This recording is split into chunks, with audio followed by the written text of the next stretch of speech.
Hello, everybody, and thank you for tuning in to the Liberty Report. Happy 4th of July, and with me today is Daniel McAdams. Daniel, good to see you. Good morning, Dr. Paul. Happy 4th. Well, good. There'll be a lot of partying done today, somewhere along the way. I wonder how many people will think about the significance of what was happening back then. I can remember even being in high school, there would be picnics and things, and they were great. We'd have races and things. There was a lot of excitement, but even then I got to thinking, I wonder if people think about what really went on back then. So I was inquisitive, but you didn't hear great speeches or anything. There was a little emphasis on it. But we celebrate it every year, and most people realize it's a significant date. But sometimes I think we have drifted a long way from the spirit that existed when the founders decided to make a declaration.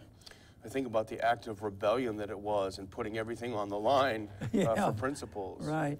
You know, the first sentence in the Declaration by Jefferson, he's a fantastic writer, even though he wrote long sentences, so I can't memorize all the sentences. But he said when the conditions become necessary to dissolve the political bands, they have to make a declaration of independence. And that's what it was. It was dissolving a political ban, the attachment of our colonies to the British. And they made a bold move, and I want to go ahead and read a little bit more about his introduction to the Declaration of Independence.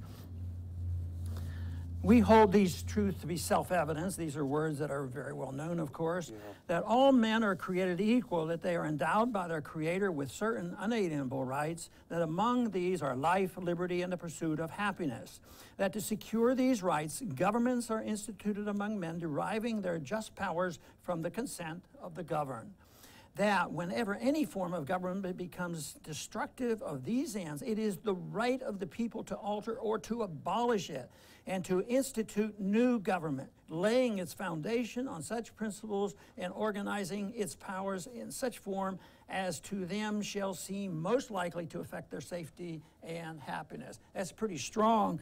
I guess if somebody said that, reworded, and said that in their speeches, today, I imagine you might have somebody at our doorstep. Maybe the FBI would be there, or Secret Service, or who knows what. This is pretty radical attitude. And what's interesting is that it's not, this is the point in time, because he's talking about something that goes into the future. If at any point in the future, he wasn't saying, here's the declaration, here's the end all. You know, he's talking about looking in the future. I think he was in his early 30s, wasn't he, when he drafted this? You know, and he actually was not overly optimistic about the success, because he always figured power is going to rise up again, and that every 20 years you might need a revolution. He wasn't talking about just an intellectual revolution like we talk about, but he was serious. He, you know, that there may be a time, at least what he was saying was every generation has to defend rights. If you drift along and you don't have to really defend and state what your rights are and what the role of government ought to be, you might get ourselves into the mess that we're in today, because I don't think people have concentrated on this whole idea of you know, the role of government and what personal liberty really means. You know, I think your column this week really captures that idea that people are slumbering. You know, as you pointed out, you know, conditions were, at least in terms of taxation, were a heck of a lot better under the king than they are for us today. He got, what, 1 or 2%, I think you said? Yeah, and yet it seems to be almost just relative. It's back to the boiling the frog in a pot. If you gradually increase the heat, it doesn't jump out, but throw it in. But the heat's been gradually increased to a very destructive level, and to the point now where speaking out becomes politically incorrect. And there's a lot of punishments for being politically incorrect, and the distortion of what liberty is all about. But I would have to say that even back then, the concept of liberty was a little bit confusing, and I think people who point that out are correct, because, you know, Adams was much better on the slave issue than Jefferson and Washington and these others, because they accepted this. But I think in many ways, you know, we have equally good or even better, those of us who are in the minority or on the sidelines, not dealing with policy, that there is a better understanding about personal liberty, voluntarism, what liberty really means, the importance of non-aggression, and applying that principle to government as well as individuals. The founders were really great for their time, and we've drifted from that, but then subtly behind the scenes, I think the liberty philosophy is doing quite well. And whether it comes to the understanding of personal liberty or economic understanding, I just think that there's been great advancement in further understanding economic policy, because, you know, it was the 20th century there where we had fascism and communism, but we also had Mises and Hayek and Rothbard and all these other people who have laid the groundwork for the liberty revolution that's going on right now. So it's, I think some people, and including myself, sometimes I wonder, how can you stay optimistic when you look at what's coming out of Washington? But if you look at it with the issue of ideas, there are people out there, and there are people still working hard, and we're spreading this message, you know, through the internet. So I come down on the side that, generally speaking, and understanding what a free society is all about is improving. The conditions that we have today are leftovers from some very bad ideas, but how can I be optimistic? Well, Hitler was a tragedy, but he ended, you know, the way he deserved to end, and the Soviet system ended a better way. It just collapsed, and it was over with.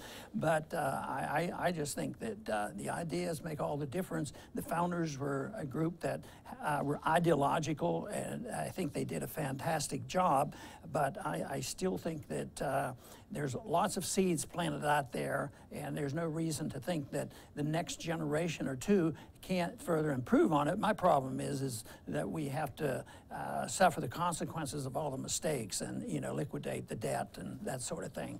But I think philosophically we're doing quite well. Well, you know, to talk about the need for a revolution every generation or something of that nature, I mean, I think what you've expressed right now is almost that, but it's an intellectual revolution. You know, the second set of founding fathers could be considered Mises and Rothbard, and yourself, I have to say as well, this, you know, who are ushering in a new intellectual revolution that might hopefully affect.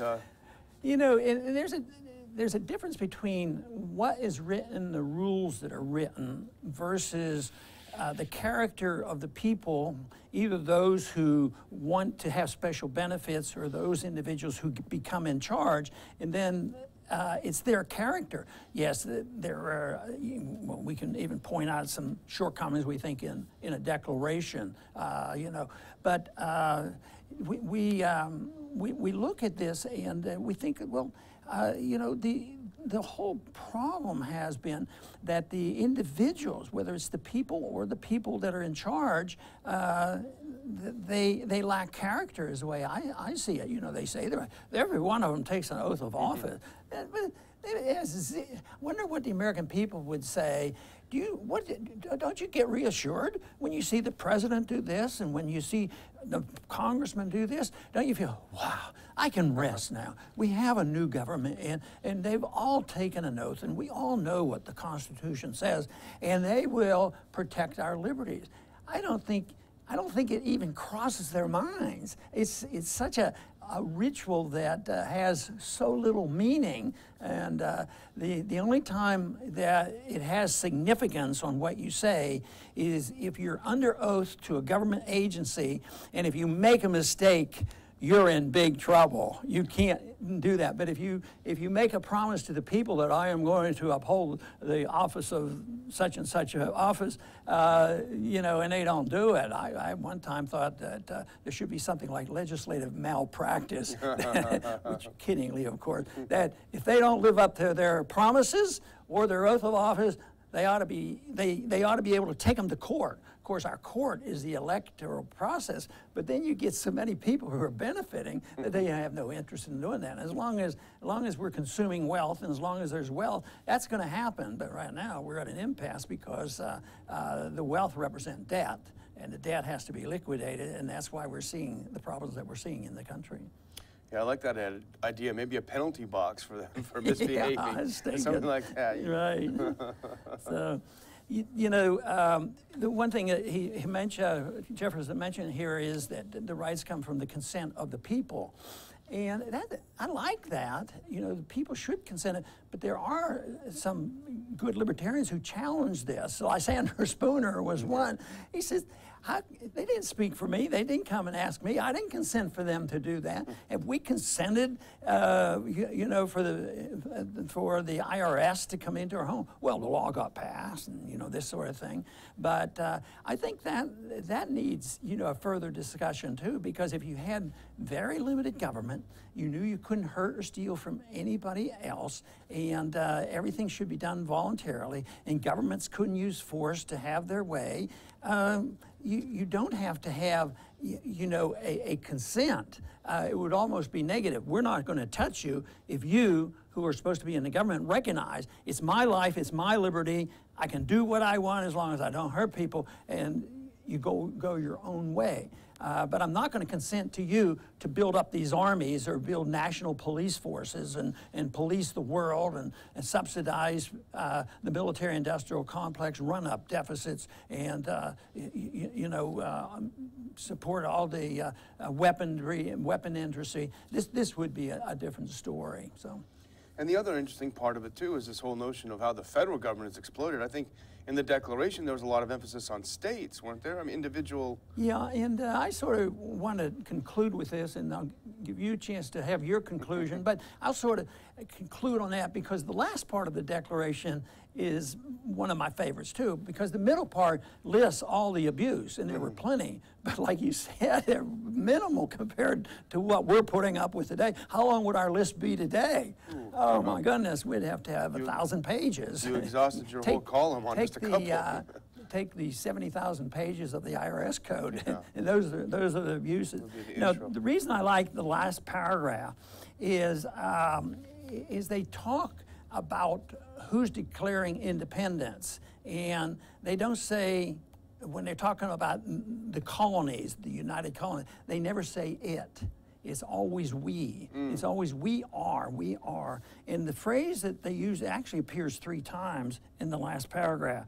And they talk about the people of these colonies solemnly publish and declare that these United Colonies are, and of right, ought to be free and independent states. And a little later, that as free and independent states, they have full power, you know, this sort of thing. So I think it was very clear in their mind they weren't creating, you know, really the monster that we have now at the federal level that wheels and deals with the international levels, and we live up to the, you know, NATO, United Nations. Of course, the last election was very encouraging, so we heard encouraging words about maybe we shouldn't be in all these international organizations, but so far we haven't seen much shift in policy.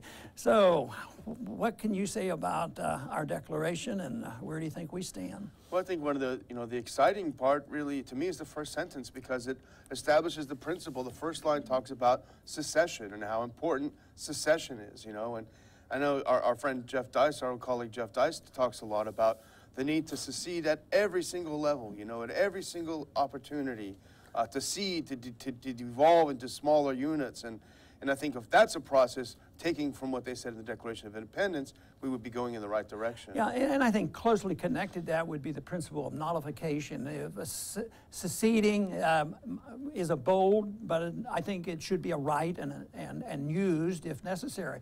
But if you didn't want to do that and you wanted to work our way out of this, we should renew the principle, which Jefferson was a champion of, and as nullification.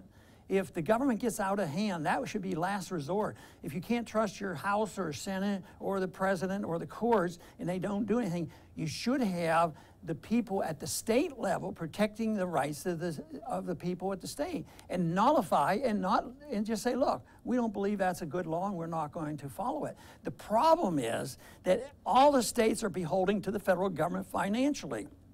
They can give you money, they get you drawn in, very dependent, and if you say, well, we don't want to do what you say, all right, we're taking away your money. Oh, you can't do that. So it goes on and on. But we will have our opportunity. I think maybe there will be smaller units of government worldwide.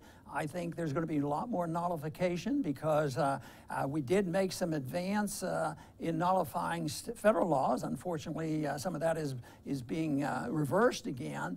But when conditions get worse, there's going to be a lot more demand for secession. Leave them alone. Let us take care of ourselves. And ultimately, the real secession is that of independent sovereignty, not sovereignty alone of the states and this sort of thing. What we want is independence of individuals. As long as they do no harm to other people, we should be sovereign individuals that have responsibility for taking care of ourselves and no right to take away rights of other people in order to enhance our lifestyle or whatever we want. Those conditions would be a true revolution. It'd be a great declaration to have. That's my declaration. That is what I work for, and hopefully someday we'll see it. I want to thank everybody for tuning in today to the Liberty Report. Please come back soon.